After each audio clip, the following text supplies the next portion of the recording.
మార్చేశారు. కొత్త ఎస్పీని ఇస్తే బలంగా ఉండాలి కదా, ప్రశాంతంగా జరగాలి కదా. ఎందుకు పూర్వం కన్నా ఎక్కువ హింస జరిగింది అనేది ఇక్కడ పాయింట్ అని మనం చేస్తున్నాం. అంటే ఈ మార్పులు చేర్పుల మీదే కుట్ర జరిగిందా? తెలుగుదేశం, భారతీయ జనతా పార్టీ పురంధరేశ్వరి గారు, పవన్ కళ్యాణ్ గారు కలిసి కుట్ర చేశారా? కుట్ర చేసి ఈ పిటిషన్లు పెట్టి ఏదో ఒక విధంగా తాము తమ ఓట్లను, ఫాల్స్ ఓట్లను గందరగోళాలు చేసి ఓట్లు వేయించుకోవడం ద్వారా గెలవాలని అనుకున్నారా అనేటువంటి సందేహాలు కలుగుతా ఉన్నాయి. ముఖ్యంగా పల్నాడులోకి వస్తే నర్సరావుపేట పార్లమెంటు నియోజకవర్గం వైఎస్ఆర్ కాంగ్రెస్ పార్టీకి చాలా strong constituency. Everybody knows it.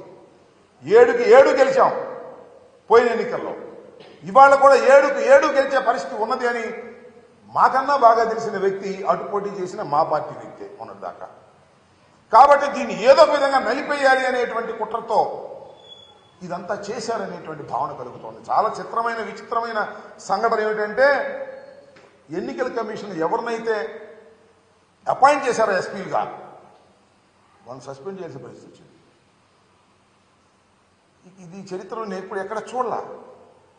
ఎన్నికల కమిషన్ అంతకు ముందు ఉన్నటువంటి ఐపీఎస్ ఆఫీసర్లు పక్షపాతంగా వ్యవహరిస్తారేమో అనే అనుమానంతో మంచి చరిత్ర కలిగినటువంటి ఐపీఎస్ ఆఫీసర్లను ఎస్పీలుగా వేస్తే వాళ్ళు విధి నిర్వహణలో ఫెయిల్ అయ్యారని భావించి, ప్రాథమిక సమాచారం ఉందని భావించి వాళ్ళని సస్పెండ్ చేశారు.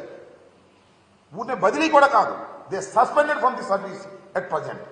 ఎంత విచిత్రమైన విషయం. దీన్ని ఏ విధంగా భారత ప్రజాస్వామ్యంలో భావించాలని అడుగుతా ఉన్నా. దీని వెనుక నేను ఒకటే మనవి చేస్తున్నా, నేను ఓడిపోతాను అని అనుకున్న రోజున నారా చంద్రబాబు నాయుడు గారు రాక్షసంగా వ్యవహరిస్తాడు. తనకు అధికారం రాదు అనుకున్నప్పుడు హింసను ప్రజ్వరింపచేస్తాడు. ఇది నారా చంద్రబాబు నాయుడు గారి చరిత్ర. ఇవాళ పలనాడులో హింస జరగడానికి కారణం నారా చంద్రబాబు నాయుడు గారు, అదేవిధంగా పురంధరేశ్వరి గారు. ఇక్కడ మార్పుల వల్లే ఇంత హింస జరిగిందని నేను మనవి చేస్తున్నాను. ఎంత ఆశ్చర్యం అండి. పోలింగ్ రోజున అలో లక్ష్మణ అని అల్లాడుతుంటే, తలలు పగిలిపోతుంటే పోలీసులు దించుకోలేకపోయారు. కొన్ని ప్రాంతాల్లో మాచర్లలో కానీ, లేకపోతే మన గురజాలలో కానీ, నర్సరావుపేటలో కానీ, సత్తెనపల్లిలో కానీ కొన్ని ప్రాంతాలు వెళుతుంటే అక్కడికి పోలీసులు రీచ్ కాలేదు. కొట్టుకుని ఆల్పోయి చాలే వాగిపోయారు. ఇది పరిస్థితి. ఒక ఎమ్మెల్యే ఇంటి మీద రాళ్లు వేసే పరిస్థితి. నర్సరావుపేటలో ఎమ్మెల్యే ఇంటి మీదకు వెళ్లి దూకి కార్లు పగలగొట్టి చేసినటువంటి సందర్భం. అదేవిధంగా నాకు సంబంధించి నా చీఫ్ ఎలక్షన్ ఏజెంట్ నా సన్నిలా వెళితే కారు మొత్తం పగలగొట్టారు. కంప్లైంట్ చేస్తే పోలీసులు రారు, కేసు రిజిస్టర్ చేశారు. దీనికి పోటీగా మనం కేసు రిజిస్టర్ చేయాలని ఒత్తిడి చేస్తూనే దర్జీ చేయాలనుకుంటున్నారు. ఎందుకంటే ఆ కారు అద్దాలు బయలుపోయినాయి కదా, మాలుడు కంప్లైంట్ ఇచ్చాడు కదా. మాలుడు కంప్లైంట్ ఇస్తే వాళ్ళు కూడా మా ఇంకో కంప్లైంట్ ఇచ్చి వాళ్ళు తీసుకోమంటున్నారు. ఇక్కడ ఒక సిఐ గారు ఉన్నాడు, ఆ రాంబాబు, దాన్ని కూడా రిజిస్టర్ చేయాలనుకుంటున్నాడు. ఇది ఇంత దారుణంగా ఫెయిల్యూర్ ఆఫ్ ది పోలీస్, దారుణంగా ఫెయిల్యూర్ అయ్యి ఎన్నికల సమయంలో ఫెయిల్యూర్ అయింది ఇక్కడ పల్నాడులో పోలీస్ వ్యవస్థ. నేను ఇంతకు ముందు కూడా ఆరోపణ చేశాను. ఇవాళ కూడా సిట్ అధికారులని ఎవరైతే వినీత్ బ్రిజ్వాల్ నాయకత్వంలో ఒక సిట్ ఫామ్ చేశారో ఎన్నికల కమిషన్, ఆ బృందాలన్నీ కూడా తిరిగి ఇవాళ ఏం జరుగుతుంది, ఎలా జరిగింది అనే దాని మీద విచారణ చేస్తూ ఉన్నారు. నేను నర్సరావుపేట వెళ్ళి ఆ బృందాన్ని కలవటం జరిగింది. వారికి చాలా వివరంగా నేను ఎక్స్ప్లెయిన్ చేశాను. నేను చెప్పినటువంటి ఇన్పుట్స్ కూడా తీసుకోమని చెప్పాను. ముఖ్యంగా పోలీసు వారు లోయర్ లెవెల్లో తెలుగుదేశంలో కొయ్యలైపోయారు. They have taken money from TDP people.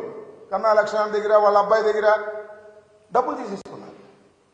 సిఐలు, ఎస్ఐలు, ఐ నో ఎవ్రీబడి. కొంతమంది తీసుకోలేదు కూడా, అది వేరే అంశం. అందరూ నేను ఒకటి మనవి చేశాను పోలీసు వారికి కూడా, ఆ సిట్లో ఉన్న వారికి కూడా, మీరు తెలుసుకోదలుచుకుంటే పోలీసు వారు చేసిన తప్పులు కానీ లంచాలు కానీ 5 నిమిషాల్లో మీరు తెలుసుకునేటువంటి అధికారం మీకుంటుంది, తెలుసుకోగలిగిన శక్తి కూడా మీకుంటుంది అని ఈ సందర్భంగా నేను వారికి చెప్పాను. వారు తెలుసుకునేటువంటి ప్రయత్నం కూడా చేస్తారని నేను భావిస్తూ ఉన్నాను. వాస్తవానికి ఇంత దారుణంగా పల్నాడు ప్రాంతంలో ఇంత దారుణంగా ఫెయిల్ కావడానికి దీని మీద అధ్యయనం చేయవలసినటువంటి అవసరం ఉంది. ఎన్నికల సమయంలో ఫెయిల్ అయ్యారు.